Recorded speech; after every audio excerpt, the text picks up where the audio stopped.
Hello friends, today we are going to study 12th Science Physics chapter number 8 Electrostatic. In this chapter, today we are studying electrical energy of 2-point charges and a dipole in a electrostatic field. Okay, first we see the definition of electrostatic potential energy.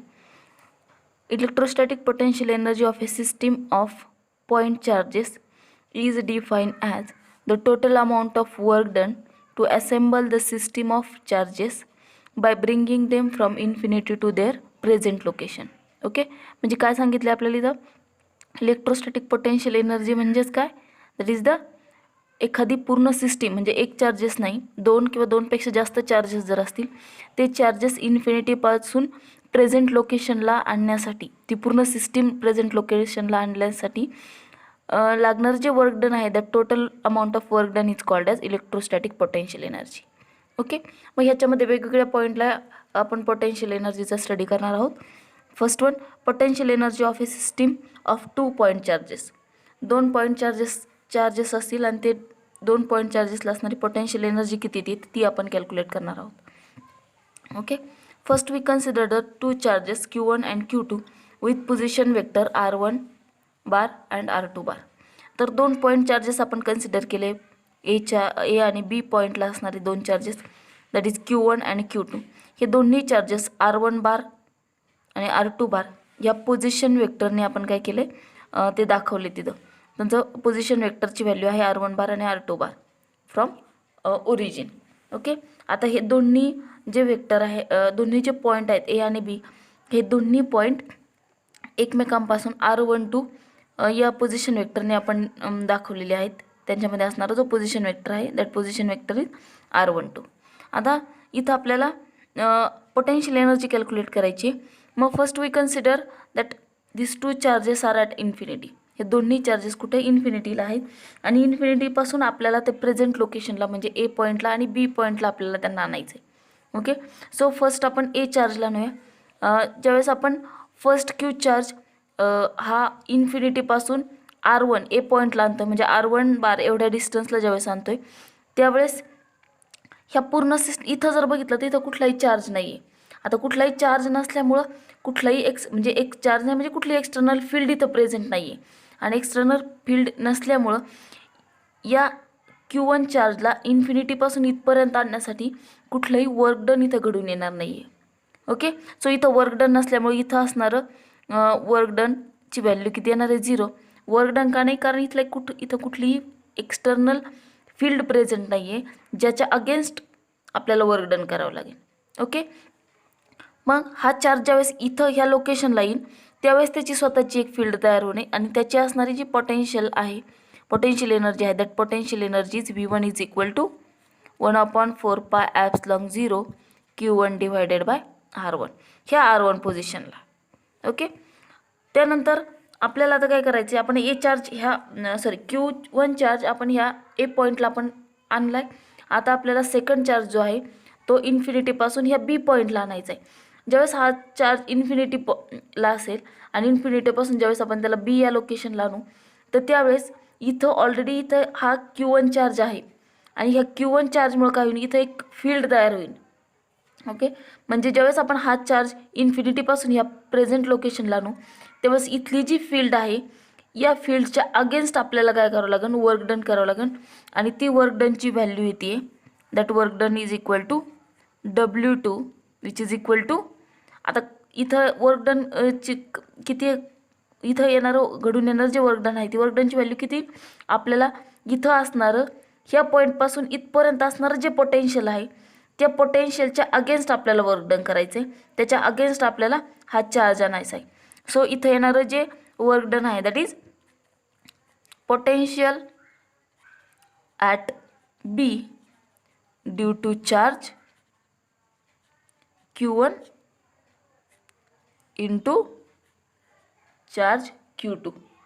Okay, मग Q1ला असणारं ह्या बी पॉईंटला Q1मुळे असणारं जे work done आहे जे पोटेन्शियल आहे that potential is 1/4 pi ॲप्सिलॉन 0 Q1 divided bye R1 into Q2. Okay, ह्या पॉईंटला असणारं जे वर्क डन आहे R12 येईल इथे, कारण की हा बी पॉईंट जो आहे तो इथून R12 एवढ्या डिस्टन्सवर आहे.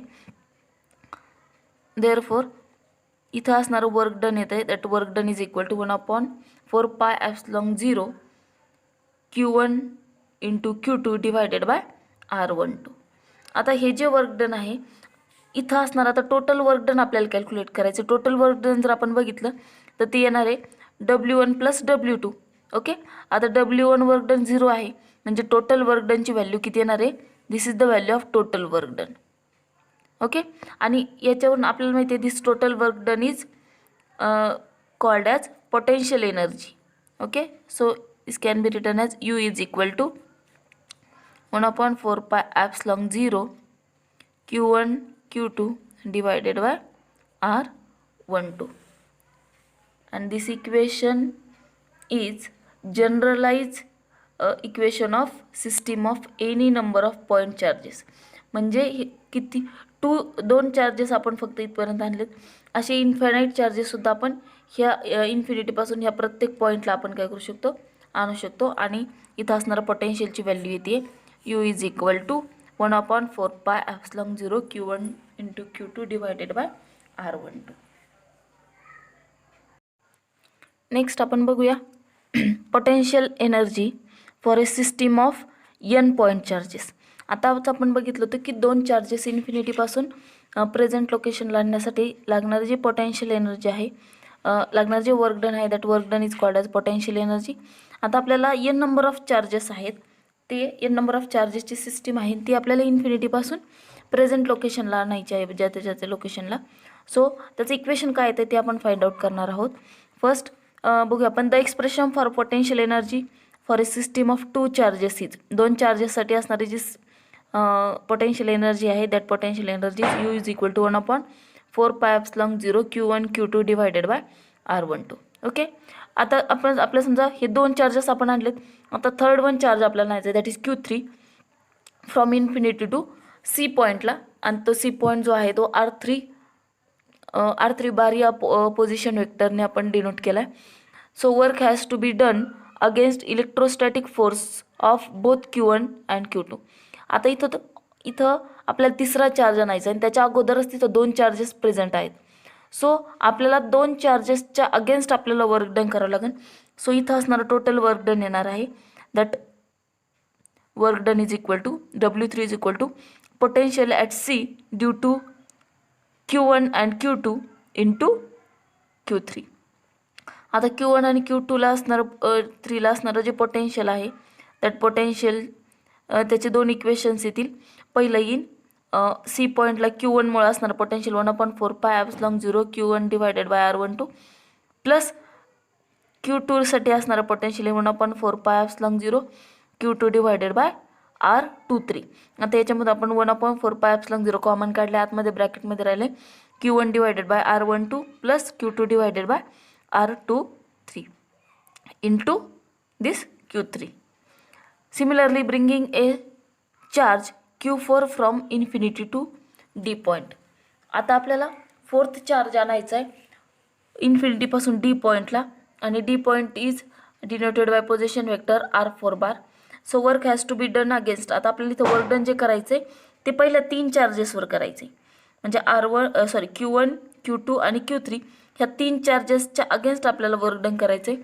सो याचं वर्क डनचं इक्वेशन येणार आहे, जनरल इक्वेशन आपण लिहितोय W4 is equal to 1/4πε0 Q1 into Q4 R14 plus Q2 into Q4 R24 plus Q3 into Q4 R34.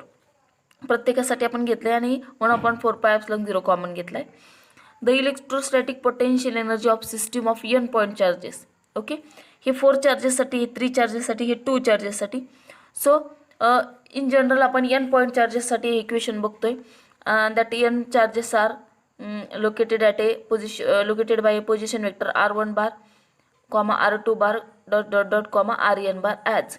आणि ह्याचं जनरल इक्वेशन येतं U is equal to 1/4πε0 summation for all points QJ QK divided by RJK where J and K are value of J and K are 1 to n सगळ्या पॉईंटसाठी आपण बघतोय. आणि this is the general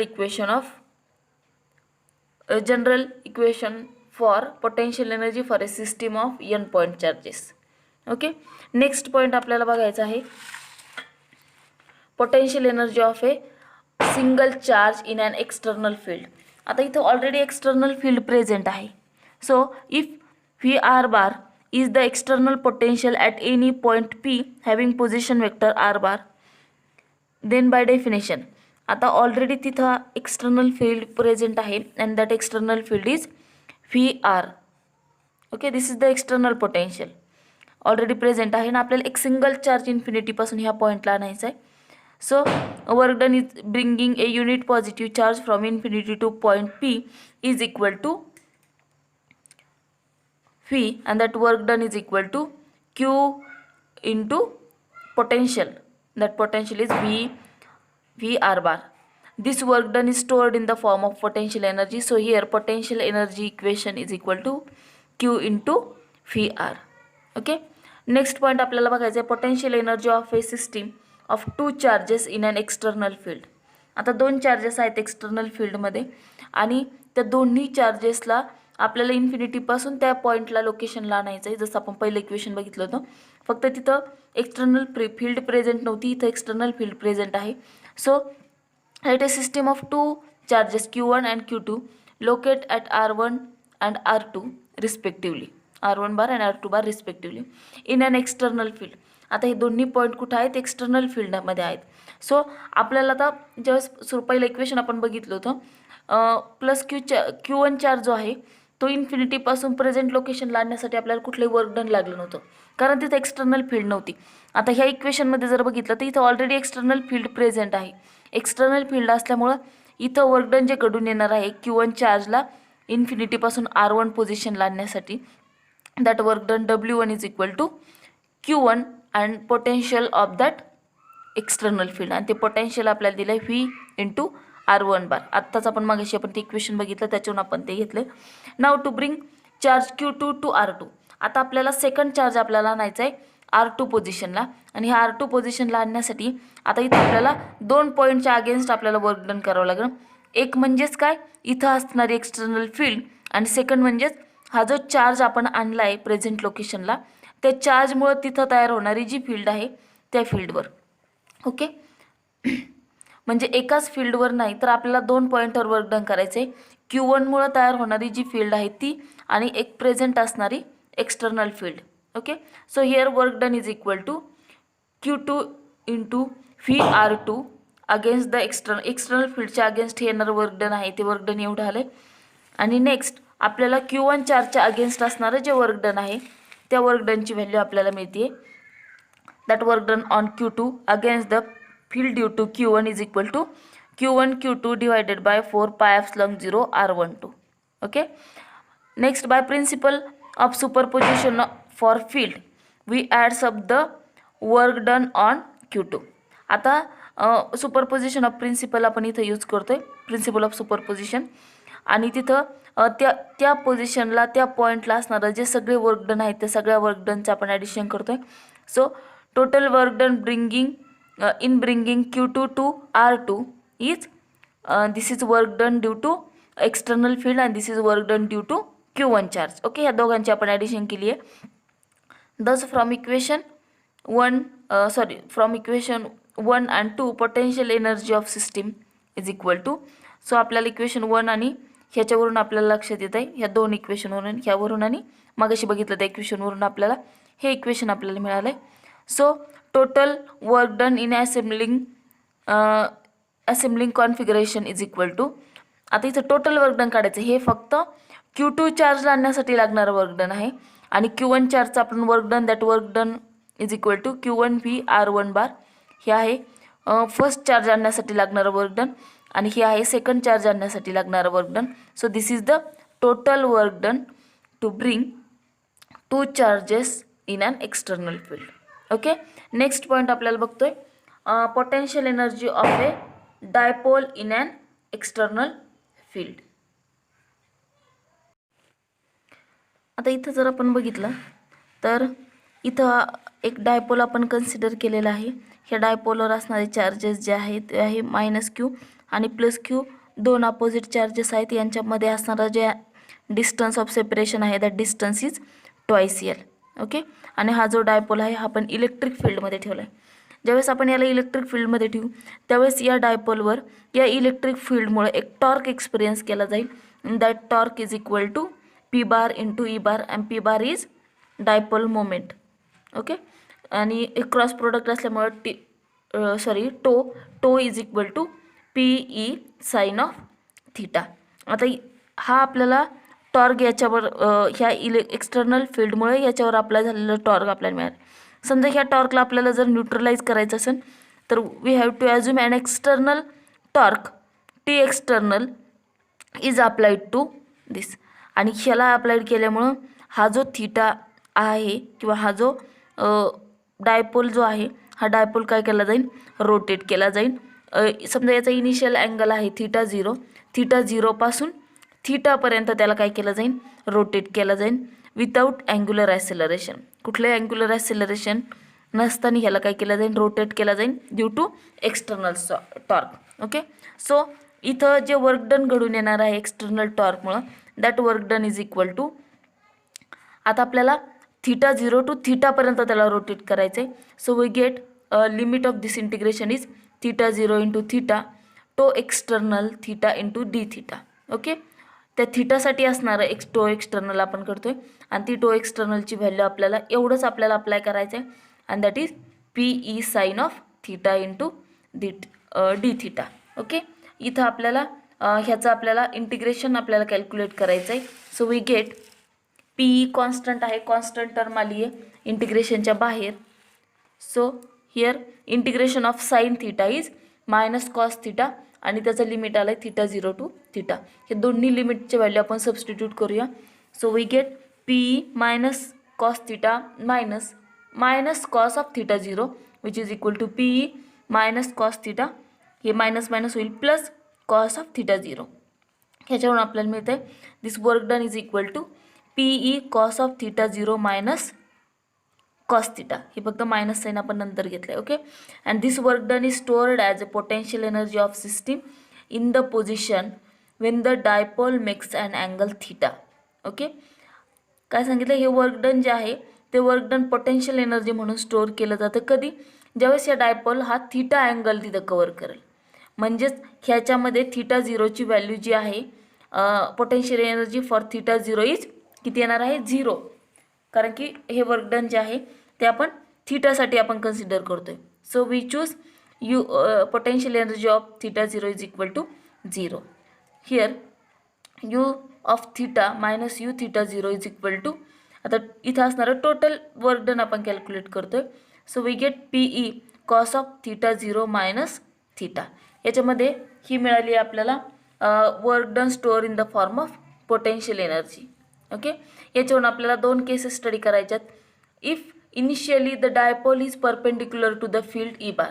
समजा dipole हा फील्डला perpendicular जर असेल इनिशियली, सो त्याचा इनिशियल थीटा जो आहे त्याची व्हॅल्यू येते π/2. ओके. ही π/2 व्हॅल्यू ह्या इक्वेशनमध्ये सबस्टिट्यूट. सो इनिशियली आपण थीटा इज इक्वल टू π/2 ही व्हॅल्यू आपण ह्या इक्वेशनमध्ये सबस्टिट्यूट करूया. आपल्याला मिळतं आहे u of theta is equal to PE cos of π/2 minus cos theta. आता कॉस π/2 ची व्हॅल्यू येते that value is 0. So we get equation minus PE cos of theta. Second case आपण बघतोय. If initially the dipole is parallel to the field E bar then theta 0 is equal to 0. समजा आपल्याला दिलेला dipole आणि आपली field हे दोन्ही एकाच डायरेक्शनने असतील तर ही डायपोल पॅरलल आल्यामुळं इथं असणारा थीटा किती येणार आहे, दोन्ही मधला theta is equal to 0. So we get u of theta is equal to, इथं आपण थीटा 0ची व्हॅल्यू ह्या इक्वेशनमध्ये 0 ठेवायची आहे. सो कॉस ऑफ 0ची व्हॅल्यू येते 1 minus cos of theta. So we get equation of potential energy is equal to PE into 1 minus cos of theta. Thank you.